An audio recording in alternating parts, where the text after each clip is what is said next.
Hello friends. Hey, I'm just figuring out how to do these, and please bear with me as I learn to make postings on my YouTube channel. Yay! This is the Dixie Quilters. My name's Marlene, and today I'm going to talk about a project that has been in the works for about 5 months now, and I'm closing in on about halfway. It's a big project. It's one of my quilts that I've been working on a bit every month. You know, I do 2 or 3 blocks for about 5 projects that I've got, and I have them on a spreadsheet. And when I say spreadsheet, I'm talking a pen and ink and a notebook spreadsheet, not a fancy one on the computer. Yeah, well, anyway, I'm keeping track of it as we go. And I just want you to know that as we get closer to Christmas, we all have these projects that we're just struggling to get finished with.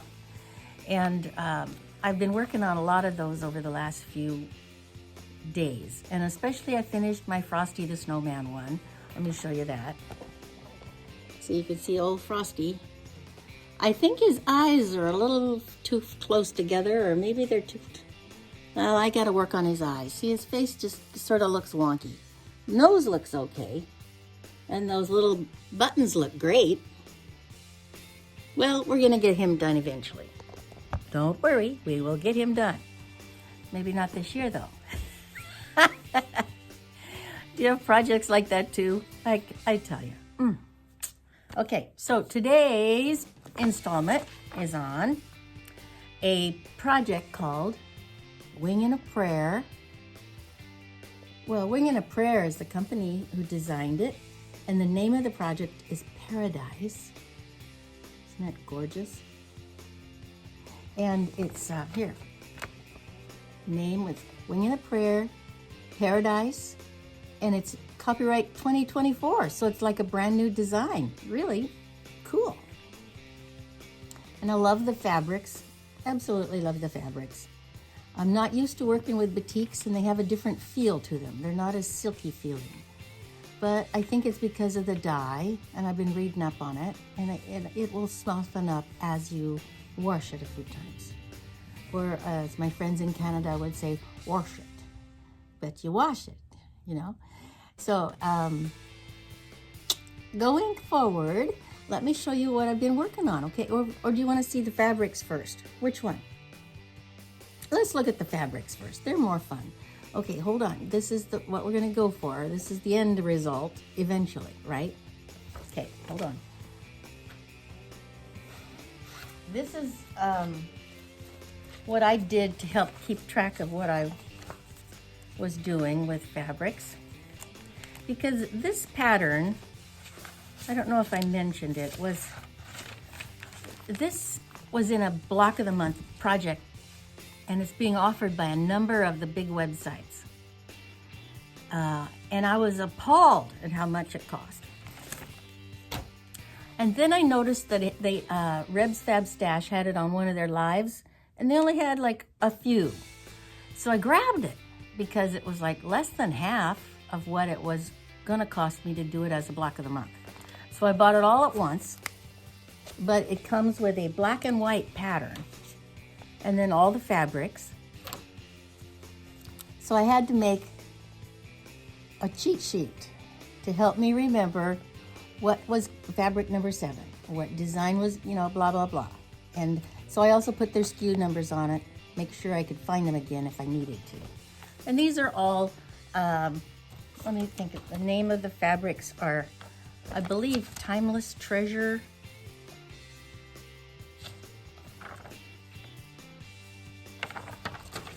Put my glasses on, okay? They're Timeless Treasure batiks. And here are some of the designs on the blocks. So we're using the same sequence of colors, really, pretty much.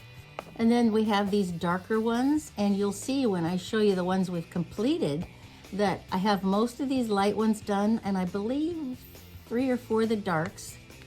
And then this is coming up, the next project is to do this grouping. And then I believe these are part of the corner block sections. And then you work on it in, you do these odd shapes, multiples, and then you start to assemble the corners. And then you put the quadrants together and you put the lines on, and bang, you have a quilt. But I'm pretty excited about it. And let me show you. This one is one of the darker colors, and there's quite a bit of it left. So I have a feeling that this is going to be featured prominently in the borders that outline those multiple. There's like 14 of the 12.5-inch blocks in the middle that make the design, and then they have gradients that come out around it, and you can see what I'm talking about. The lines that assemble around it. So here is number 11. And then we have, I think that's number 6. Could be number 9, but I'm pretty sure it's number 6. And then we have number 8. Isn't that pretty? I love a good teal, don't you? Not a pale one, a nice deep one. Then we have a purple. A lovely purple, very rich. This one, this one feels softer than some of the others. Now this one is sort of an irregular shape pattern to it. It's got leaves, and then it's got the variable colors in the back to the leaves. And I think we've used up most of it, so I have a feeling we're not going to see much of it as we go forward. Well, let's hope, right? Because I haven't cut all the blocks out yet. And then this one is number 10. I like that. That's pretty. Then we have number 1, which I think we're almost done with, because you can see there's very little of it left. And here's one. This one is number 2, another light one. Now 3, this one is gonna also be very busy as we get closer to the end, because it's just very little of it's been used. And then we have a lavender, and it looks like a delicate lavender of tone on tone kind of a color.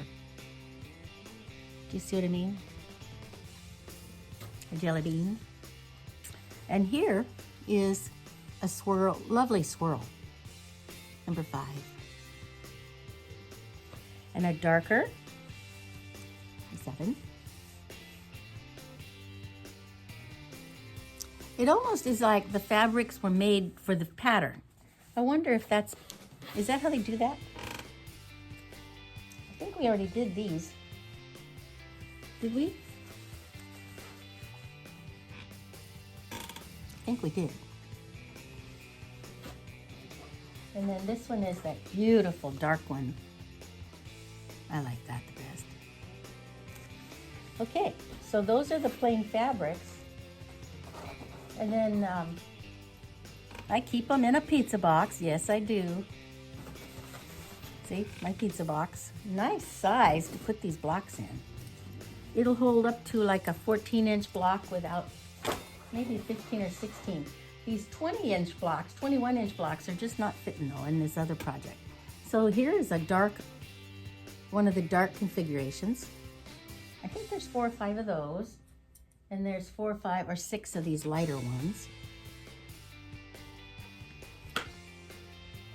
They're not, the dark ones are not the same. They're all slightly different. Sort of nice. Here's some more of these light ones. This one has this little fabric in it. And then this one has lavender corners. And, they're just the lights and darks.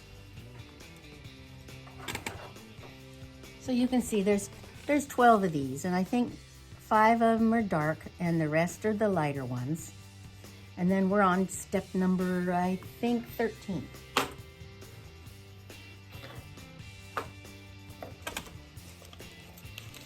Actually, I could show you more of the directions, but it's I just finished up block number 12, and that was November 12 that I finished that up. So you can see I'm dying to get going on this again in December. I've just been so busy with Christmas presents to put under the tree. But it's gonna be fun, making good progress. I got the most of the center of it done. So that's my paradise. And I should be done, let's see, what month is this? This is December. Let's see, it should be done by, wouldn't you think it'd be done by May? We've only got like 6 more steps to go. Maybe June. Might be June, huh? Okay, and then how are you doing? Are you getting ready for Christmas? Are you taking time to get some calm into your day? So we're all working. If we're not working, we're busy with our routine. And we have to be rested and calm for the big holidays with all the family and all the food and all the gatherings and the staying up later, not getting our sleep. You know, so plan ahead.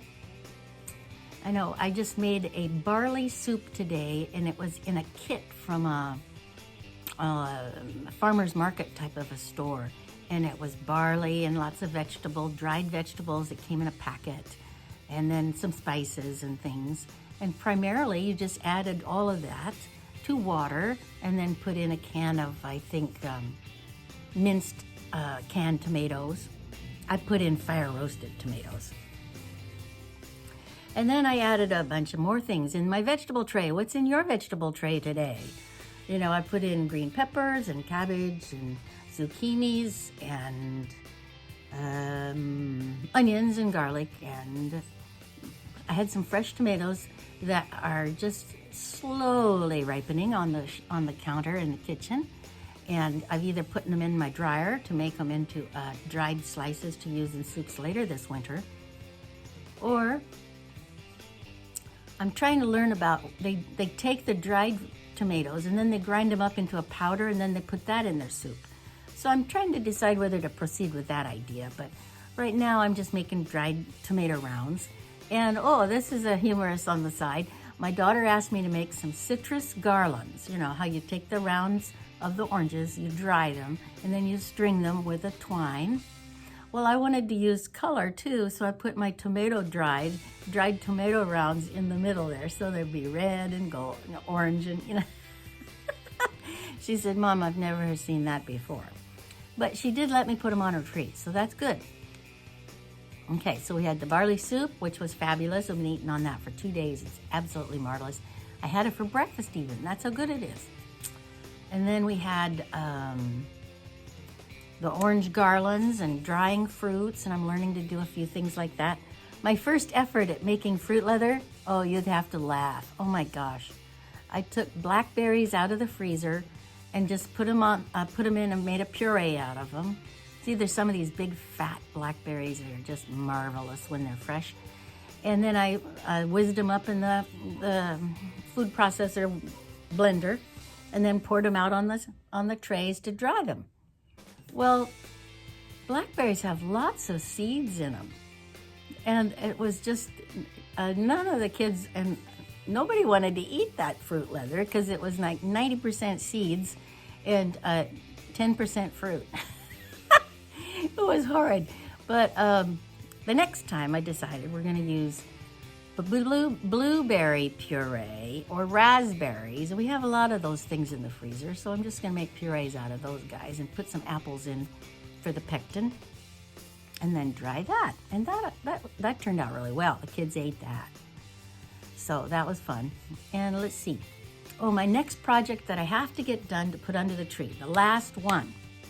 My son wants me to make him a poncho out of a quilt. Well, I said, we're not cutting up anything I've worked on.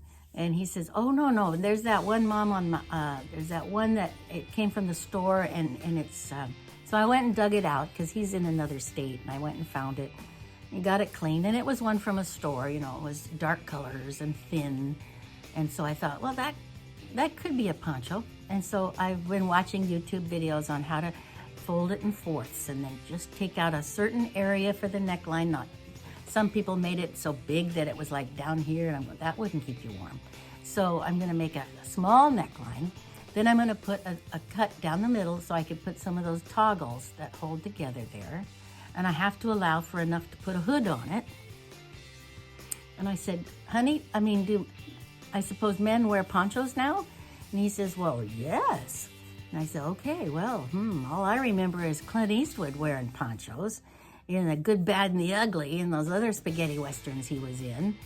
And my son said, well, that's not quite what I had in mind, but yes, that's pretty close. So I have to get that done. So I have to really plan ahead because I don't have a pattern. And some of these things I've been watching on YouTube, I don't want to make them that rough looking. So I'm going to have to think of something and get it done. Get it done, right? So there's a lot of things that we have to get it done in the next, what is it? We are on day 15 and we're on day 15 and we have only 10 days left. Oh my goodness, it's going by quickly. Take a deep breath, get your sleep. Hang in there. We'll see you soon. Okay, bye-bye.